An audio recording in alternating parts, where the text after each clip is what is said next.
Assalamualaikum warahmatullahi wabarakatuh. Hello everyone, welcome back with me, Miss Ira, in the presentation of Language Assessment, Principle and Classroom Practices. Okay, today we are going to discuss about Chapter 5, entitled Standards-Based Assessment. Okay, let's get started.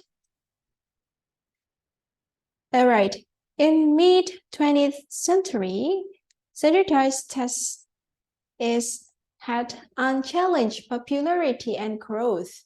Standardized tests brought convenience, efficiency, air of empirical science, and then tests were considered to be a way of making reforms in education, and then quickly and cheaply assessing students became a political issue. And then in late 20th century, there was possible inequity and disparity between the tests in such tests and the ones they teach in classes. And then the claims in mid-20th century began to be questioned or criticized in all areas. And then teachers were in the leading position of those challenges.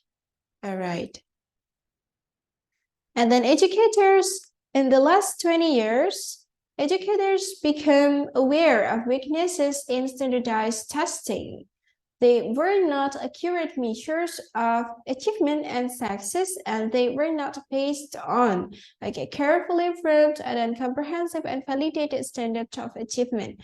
And then a movement has started to establish standards to assess students of all ages and subject matters areas. And then there have been efforts on basing the standardized tests on clearly specified criteria for each content area being measured. And then criticism. Some teachers claimed that those tests were unfair. There were dissimilarity between the content and task of the test and what they were teaching in their classes. And then the solution is, by becoming aware of these weaknesses, educators started to establish some standards on which students of all ages and subject matter areas might be assessed. Most departments of education at all state level in the US have specified the appropriate standard or criteria and objective for each grade level from preschool to grade 12, and each content area from math, media, math, science, art, and etc.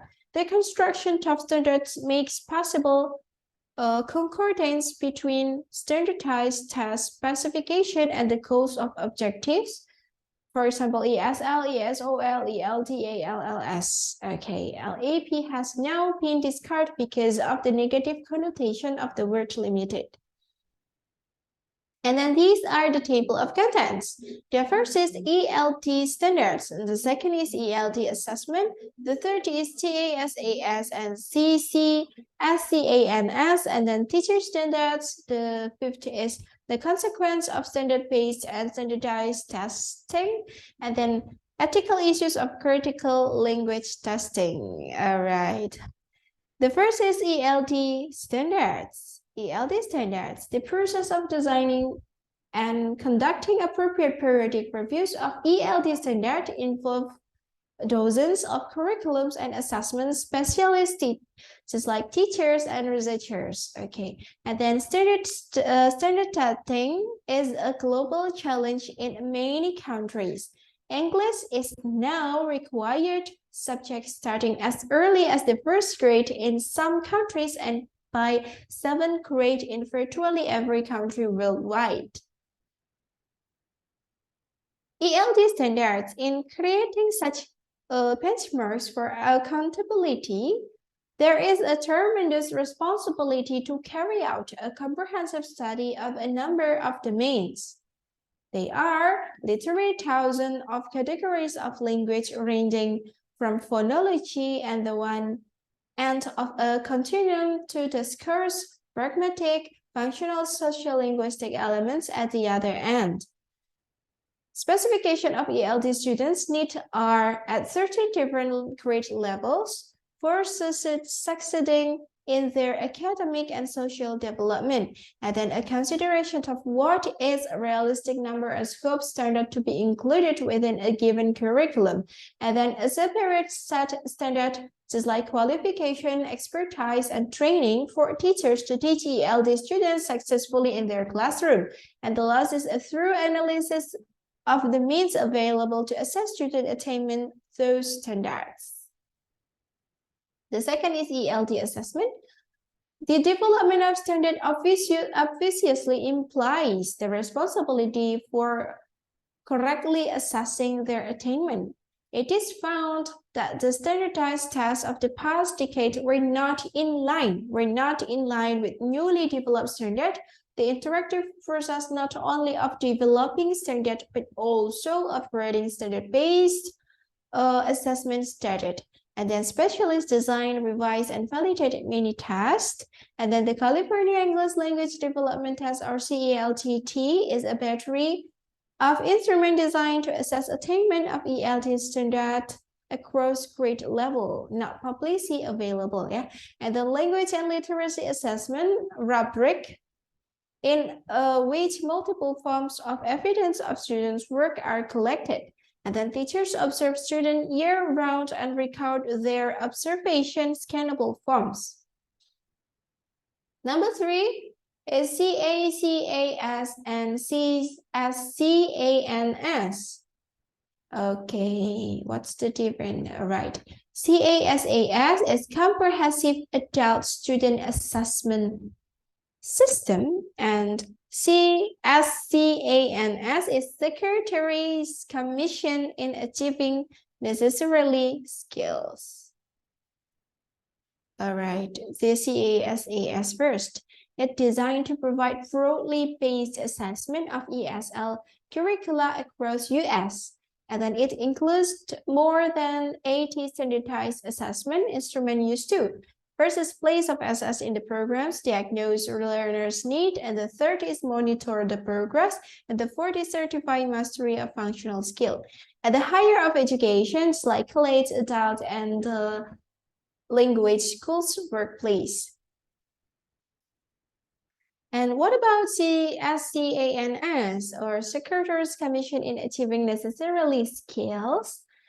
Outlines competencies necessary for language in the workplace. The competencies are acquired and maintained through training in basic skills, 4 skills, yeah? Thinking skills, personal qualities, resources, interpersonal skills, information processing, and also system, understanding social and organizational system. And the last is technology use and application.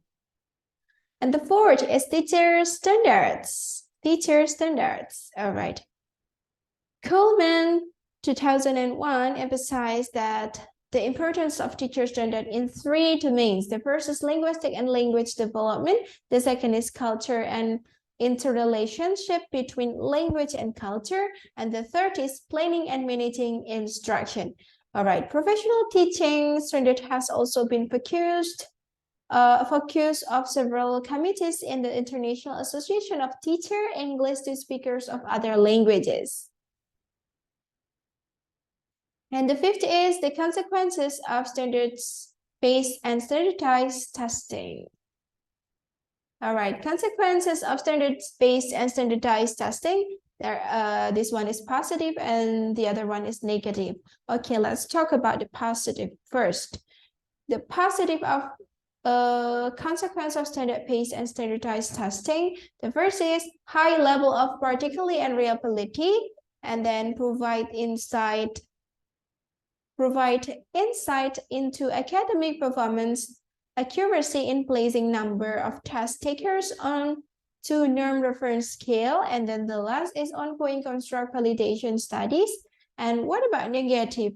All right, the negative are they involve a number of test biases negative. A small but significant number of test takers are not assessed fairly, nor they are assessed accurately. And then fostering extinct motivation, and then multiple intelligence are not considered. And then there is danger of test-driven learning and teaching. And the last is in general performance directly assessed. Next, test bias. Standardized tests involve many test bias: language, culture, race, gender, learning styles. And the National Center of Fair and Open Testing claims test bias from teachers, parents, students, and legal consultants. And the standardized tests do not promote logical, mathematical, and verbal linguistic to the virtual exclusion of other contextualized integrative intelligence. And then some learners may need to be assessed with interviews, portfolio, sample of work, demonstration, etc. That would solve past bias problems, but it's not difficult to control standardized item. And then test-driven learning and teaching. It is another consequence of standardized testing. When students know that one single measure of performance will determine their lives, they are less likely to take positive attitude toward learning. Extrinsic motivation is not intrinsic. Teachers are also affected from test-driven policies. They are under pressure to make sure their students excel in the exam, at risk of ignoring other objectives in the curriculum. A more serious effect was to punish schools with lower socioeconomic neighborhood. And this is the last, ethical issues, critical language testing. Ethical issues, critical language testing. One of byproduct of rapid growing testing industry is the danger of an abuse of power. And then tests represent a social technology deeply embedded in education, government, and business. Tests are most powerful as they are often the single indicators for determining the future of individuals. And then teachers can demonstrate standards in teaching. And then teachers can be assessed through their classroom performance. Performance can be detailed with indicators. For example, evidence that the teacher can meet a part of a standard. And then student learning is at the heart of the teacher's performance. And the last is the issue of the critical language testing are numerous. All right, that's all that we can learn in chapter 5, everyone. I hope that you read this book.